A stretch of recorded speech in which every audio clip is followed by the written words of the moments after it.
नमस्कार दोस्तों, इस वीडियो में हम लोग चर्चा करने वाले हैं जो आज आपकी 15 मार्च 2023 को हिंदी कोर का पेपर जो हुआ है उसकी ऑब्जेक्टिव क्वेश्चन जो है वो हम लोग देखने वाले हैं कि उसका करेक्ट आंसर क्या है। तो यदि आप पेपर देकर आए होंगे तो आप अपना करेक्ट आंसर जो है वो मिला सकते हैं हमारे इस वीडियो से। चलिए देखते हैं, फटाफट हम लोग आगे की ओर बढ़ते हैं। देखिए, पहला क्वेश्चन जो है आपका पद्यांश था और पद्यांश जो है वो आपका पहला क्वेश्चन था कि जीवन की तुलना किससे की गई है। तो जीवन की तुलना जो है वो निर्झर से की गई है, यानी कि इसका राइट आंसर जो है वो ऑप्शन नंबर 1 होगा। दूसरा क्वेश्चन है आपका कि सुख दुख के दोनों तीरों पर कौन चल रहा है। तो इसका राइट आंसर हो जाएगा ऑप्शन नंबर 3, यानी कि जीवन। आगे है कि प्रस्तुत पंक्तियों के अनुसार अपनी मस्ती में कौन गाता है। तो राइट आंसर हो जाएगा ऑप्शन नंबर 2, यानी कि निर्झर। चौथा क्वेश्चन है कि गिरी का अर्थ क्या होता है। तो गिरी का अर्थ पहाड़ होता है, यानी कि ऑप्शन नंबर 2 इसका जो है वो सही आंसर होगा। क्वेश्चन नंबर 5 की ओर यदि हम लोग बढ़े तो देखिएगा, यहाँ पर कहता है कि किसकी बौद्धिक व्याख्या संभव नहीं है। किसकी बौद्धिक व्याख्या संभव नहीं है। तो इसका राइट आंसर होगा आपका ऑप्शन नंबर ये, प्रकृति माता, है ना। आगे क्वेश्चन है 6 की ओर, ठीक है, कि किसके साथ चलने से हमारा विकास होता है। तो प्रकृति के साथ चलने से हमारा विकास होता है, यानी कि इसका राइट आंसर हो जाएगा ऑप्शन नंबर 4।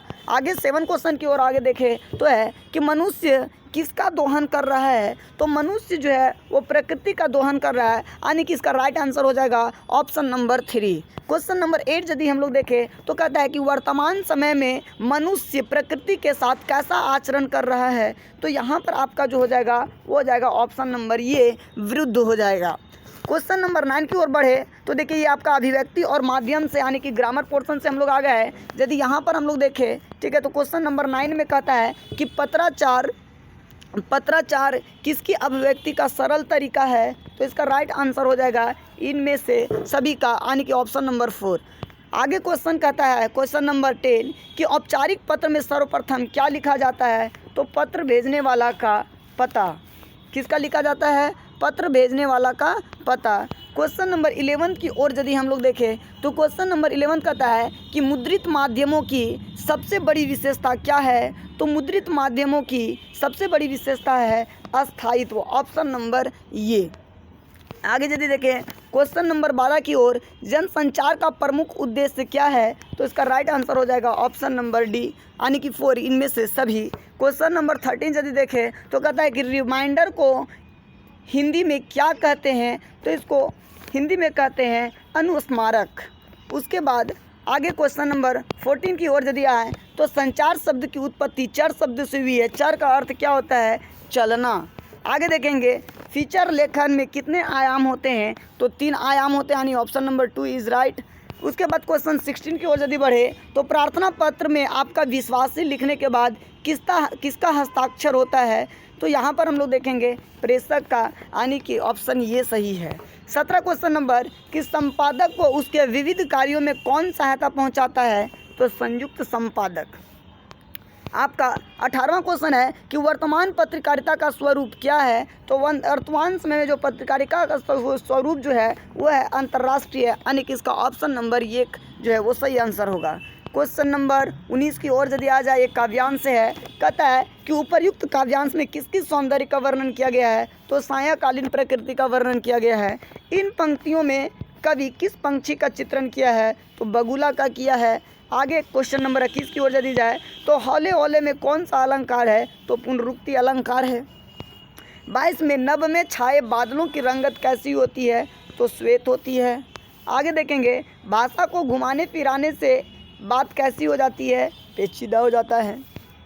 क्वेश्चन नंबर 24 जो है वो है कैमरे में बंद अपाहिज कविता में कौन किसका हस्ताक्षर ले रहा है। तो यहाँ पर राइट आंसर हो जाएगा ऑप्शन नंबर 3, पत्रकार जो है वो विकलांग से जो है वो साक्षात्कार ले रहा था। क्वेश्चन नंबर 25 कहता है कि सहर्ष स्वीकारा है शाब्दिक अर्थ क्या है। सहर्ष स्वीकारा है का शाब्दिक अर्थ क्या है। तो खुशी के साथ, यानी कि option number 2 is right answer. आगे देखेंगे 26 क्वेश्चन नंबर कहता है कि कवि कविता की तुलना किससे कर रहा है। तो चिड़िया से। आप लोग पढ़े होंगे, कविता है ना, खिलना, कविता है उड़ना चिड़िया के बहाने, है ना। तो चिड़िया से इसका राइट आंसर हो जाएगा।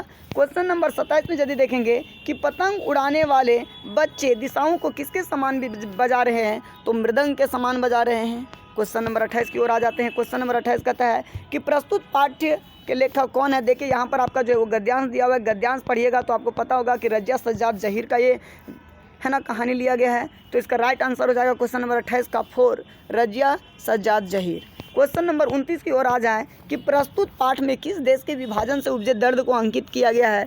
तो भारत पाक के विभाजन, यानी ऑप्शन नंबर 2 सही होगा इसका आंसर। सफिया को झिरझिरी सी क्यों आई, पकड़े जाने के डर से। आगे देखेंगे मोहब्बत का तोहफा क्या था, तो नमक था। आगे देखेंगे भक्तिन किसकी बेटी थी, तो गोपालक की बेटी थी। आगे देखेंगे बाजार में किसका जादू है, तो बाजार में जो है वो किसी का जादू नहीं है, बाजार में जो है वो पैसे की जादू होती है। आगे देखेंगे हम लोग चांद सिंह पहलवान के गुरु का नाम क्या था, तो बादल सिंह था। उसके बाद हम लोग आगे देखेंगे कि चार्ली चैपलिन अपनी फिल्मों में किन 2 रसों का मिश्रण किया है, तो करुण रस और हास्य रस, यानी कि ऑप्शन नंबर डी आपका जो है यानी 4 जो है वो सही होगा। काले मेघा पानी दे लड़कों की टोली अपने आप को क्या कहते थे, तो इंदर सेना कहकर पुकारते थे। सिल्वर बैंडिंग के असोदर पंत किस पद पर कार्यरत थे, तो सेक्शन ऑफिसर के पद पर कार्यरत थे। आगे देखेंगे कि जूझ शीर्षक कहानी के लेखक किससे डरता था, तो दादाजी से डरता था, यानी कि इसका ऑप्शन ये सही हो जाएगा। क्वेश्चन नंबर 39 देखेंगे कि मोहनजोदड़ो हड़प्पा से प्राप्त हुई नर्तकी की मूर्ति किस राष्ट्रीय संग्रहालय में रखा गया है, तो दिल्ली संग्रहालय में रखा गया है। 40वां क्वेश्चन है कि डायरी के पन्ने को लेखिका एनी फ्रैंक ने किसे संबोधित करते हुए लिखी है, तो आपका डी आंसर हो जाएगा गुड़िया को। चलिए आपका आंसर पूरा कंप्लीट हुआ। आपका कितना सही हुआ नहीं सही हुआ इससे आपको डिमोरलाइज होने की बात नहीं। यदि आपका बढ़िया गया है तो आपको आगे के एग्ज़ाम के लिए बेस्ट विशेष आप आगे के एग्ज़ाम की बढ़िया तैयारी कीजिए। और यदि आपका थोड़ा बहुत आज के पेपर ख़राब गया होगा दोस्तों, तो प्लीज़ आप अभी से जो है वो तैयारी में लग जाइए। आज के वीडियो देखने के लिए आप लोगों को बहुत बहुत धन्यवाद। आप इस वीडियो को ज़्यादा से ज़्यादा अपने दोस्तों के साथ शेयर करें ताकि वो अपना भी जो है वो मिलान कर सके। धन्यवाद।